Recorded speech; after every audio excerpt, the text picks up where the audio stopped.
এইভাবে পোয়া পিঠা বানালে নরম থাকবে 3 দিন। শীতের সবচেয়ে পারফেক্ট পিঠা, গ্রামের স্বাদের আসল পোয়া পিঠা, যেটা একবার খেলেই ভুলতে পারবেন না।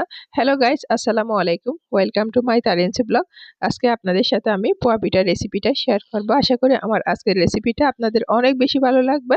খুব অল্প উপকরণে একদম সহজভাবে আজকে দেখাবো নরম তুলতুলে তুলোর মতো পোয়া পিঠা বানানোর সিক্রেট রেসিপি। যারা নতুন পিঠা বানাতে চান তাদের জন্য এই রেসিপিটা একদম পারফেক্ট।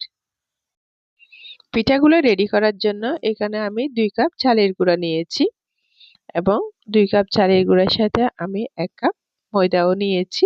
এখানে আমি একই মেজারমেন্ট কাপ ব্যবহার করেছি, আপনাদেরকে দেখাচ্ছি আপনাদের বোঝার সুবিধার্থে। এবং এর সাথে অ্যাড করে দিচ্ছি 2 টেবিল স্পুন গুঁড়া দুধ এবং স্বাদ মতো লবণ। এখানে আমি গুঁড়া দুধ ব্যবহার করেছি, এটা জাস্ট টেস্ট বাড়ানোর জন্য। এটা হচ্ছে অপশনাল, আপনারা চাইলে এটা স্কিপও করতে পারেন। এখন একটা স্প্যাচুলা দিয়ে আমি ভালো করে এটা মিশিয়ে নিচ্ছি এবং এর সাথে অ্যাড করে দিচ্ছি আমি একই মেজারমেন্ট কাপ দিয়ে 1 কাপ চিনি। এখানে আপনারা চাইলে চিনির পরিবর্তে গুড় ব্যবহার করতে পারবেন, আবার গুড় আর চিনি দুইটাই ব্যবহার করতে পারবেন একসাথে মিশিয়ে। এখন আমি স্প্যাচুলা দিয়ে ভালো করে মিশিয়ে নেওয়ার পর হালকা কুসুম গরম পানি দিয়ে একটা ডো রেডি করে নিচ্ছি। এখানে আপনারা চাইলে নর্মাল টেম্পারেচার রাখা পানি দিয়েও এই ডোটা রেডি করতে পারেন। এই পিঠার সব থেকে বেস্ট রেজাল্টের জন্য আপনারা হাত ব্যবহার করে ডোটা রেডি করতে পারেন, হাত দিয়ে মেখে। আমি এখন স্প্যাচুলা দিয়ে মেখে ডোটা রেডি করতেছি। তো সেম একটু টাইম নিয়ে করতে হবে আর কি। এখন শীতকাল, শীতের সময় পিঠাপুলি সবাই পছন্দ করে। পারফেক্ট পোয়া পিঠা বানানোর বেস্ট রেজাল্টের জন্য একটু টাইম নিয়ে ডোটা রেডি করতে হবে। এখানে একটু সময় নিয়ে ডোটা রেডি করলে তাহলে পিঠাগুলো ইনস্ট্যান্ট ফুলে যায়, ইনস্ট্যান্ট বানাতেও কোনো অসুবিধা হয় না। তো আজকে আমি আপনাদেরকে যে পুলি পিঠা দেখাচ্ছি, পোয়া পিঠা দেখাচ্ছি, এই পোয়া পিঠা কিন্তু আমরা সবাই কম বেশি পছন্দ করি। এখানে আপনারা চাইলে নারিকেলও ব্যবহার করতে পারেন, আবার নারিকেল ছাড়াও এই পিঠাটা বানাতে পারেন। এখানে আমি আজকে নারিকেল ব্যবহার করতেছি না। এখন ডোটা পারফেক্টলি রেডি হয়ে গেছে, চিনিটাও ভালো করে গলে আসছে, আর ভিতরে যে একটু একটু লাঞ্চ দেখা যাচ্ছে সেটার জন্য আমি একটা হ্যান্ডউইচ দিয়ে ভালো করে এটা স্মুথলি আরো একটু ফেটিয়ে নিচ্ছি। এখন ফেটিয়ে নেওয়া হয়ে গেছে। এটা আমি 10 মিনিটের জন্য 10 মিনিট 15 মিনিটের জন্য এক সাইড করে রেখে দিব, যেহেতু এখানে শুকনো চালের গুঁড়া, সেটা ফুলে যাবে, পানিটা আরো টেনে আসবে। তো এখন 10 মিনিট পর আমি ফিরে এসেছি। ডোটা কতটা স্মুথ হয়েছে আপনারা দেখে বুঝতেছেন।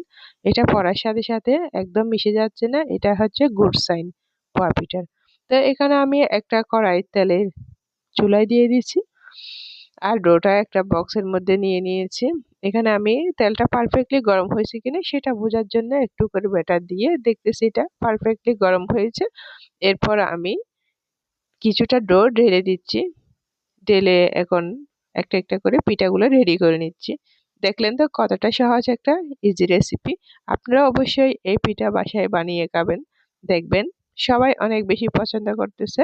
কোনো বেকিং পাউডার ছাড়া, কোনো কিচ্ছু ছাড়া, কোনো ডিম ছাড়া আমি আজকের এই পিঠাটা বানিয়েছি। এই পিঠা খেতে কিন্তু অনেক বেশি মজা হয়েছে, মাশাআল্লাহ। এটা দেখতে যেমন হয়েছে খেতে তার চেয়ে বেশি মজা হয়েছে। তো আমি এভাবে সব পিঠাগুলা রেডি করে নিচ্ছি। তেলটা কিন্তু পারফেক্টলি গরম হতে হবে। এখন আমি আরেকভাবে পিঠাগুলা বানিয়ে দেখাচ্ছি, যার যেরকম সুবিধা হয় বানাতে পারে মতো। তা আমি 2টা ওয়েতে বানিয়েছি 2টা পিঠা। মাশাআল্লাহ, এই পিঠাটাও অনেক বেশি সুন্দর হয়েছে, অনেক বেশি ফুলকো হয়েছে। তো আমি একটা উপর থেকে একটু করে ফুটো করে দিয়েছি যাতে বাতাসটা বের হয়ে যায়, পিঠাটা পারফেক্টলি হয়। তো এখন এভাবে আমি সব পিঠাগুলা রেডি করে নিচ্ছি। তো আশা করি আমার আজকের এই পোয়া পিঠা রেসিপিটা আপনাদের অনেক বেশি ভালো লেগেছে। তো একটা পিঠা আমি আপনাদেরকে ছিঁড়ে দেখাচ্ছি ভিতরটা কেমন হয়েছে। পারফেক্ট পোয়া পিঠা আমি বানাতে পেরেছি কিনা। এই যে ভিতরটা কেমন হয়েছে অবশ্যই আপনারা দেখে বুঝতেছেন। মাশাআল্লাহ কতটা সুন্দর হয়েছে, একদম পারফেক্ট। তো আশা করি আমার আজকের রেসিপিটা আপনাদের অনেক বেশি ভালো লেগেছে। যদি ভালো লাগে অবশ্যই একটা লাইক দিবেন আর ফ্রেন্ডস এন্ড ফ্যামিলির সাথে শেয়ার করবেন। সবাই ভালো থাকবেন, সুস্থ থাকবেন। আসসালামু আলাইকুম।